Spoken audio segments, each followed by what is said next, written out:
Hello, everyone, and welcome to today's conversation in Struggle to Serenity. Today's conversation is called Finding Your Why. And guess what? It's okay if it changes. Have you ever felt overly frustrated because it seems everyone around you knows exactly what they were called to do? Someone may say, I've known since I was 12 that I was supposed to be a doctor. Another person says, I've always known I was called to ministry. And there you are thinking, well, it's nice for them, but I'm still trying to figure me out. Can I encourage you today?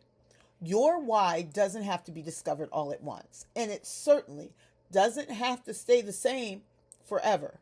For years, my why was taking care of my family. Then it became serving children and youth. Then it became encouraging women. Today, it's helping people discover peace, purpose, and the courage to become who God created them to be. Has my purpose changed? Maybe. Or maybe it's been unfolding one season at a time.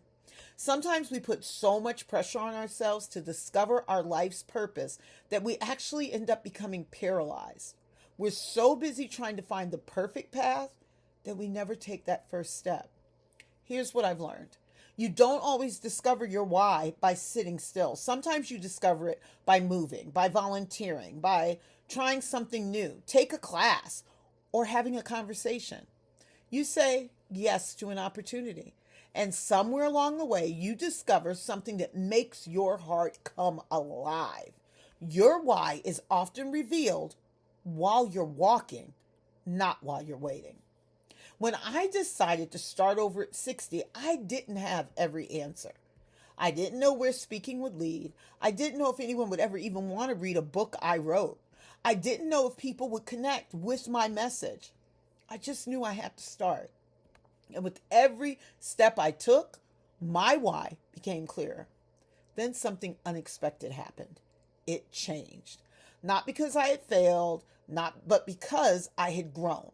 Some of us are trying to hold on to an old version of ourselves because we're afraid people won't understand the new one. But growth always changes you. See, the woman I was 20 years ago isn't the woman I am today. And we all need to thank God for that. Can you imagine if a tree apologized because it was no longer a seed? Growth is supposed to change you.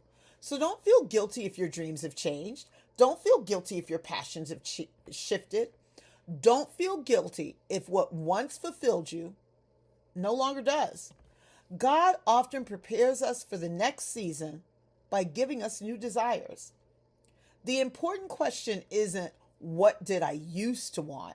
The important question is, what is God stirring inside of me now?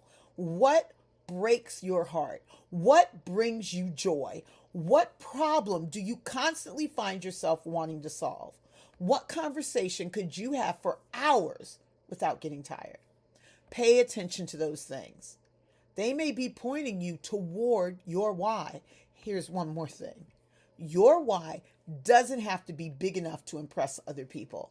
Maybe your why is raising your children well. Maybe it's mentoring a teenager. Maybe it's serving in your church. Maybe it's starting a business. Maybe it's writing a book.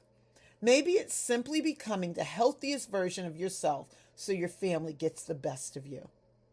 Purpose isn't measured by popularity. Purpose is measured by obedience. So if you're still searching, don't panic. Don't compare. Don't rush the process.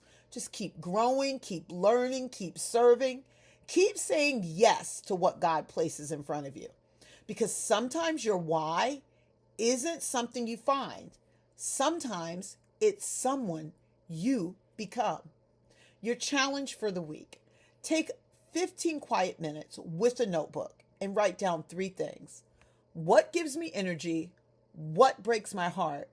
What do people consistently come to me for? The answers may reveal more about your purpose than you realize. And remember this, your why is not a prison. It's an invitation.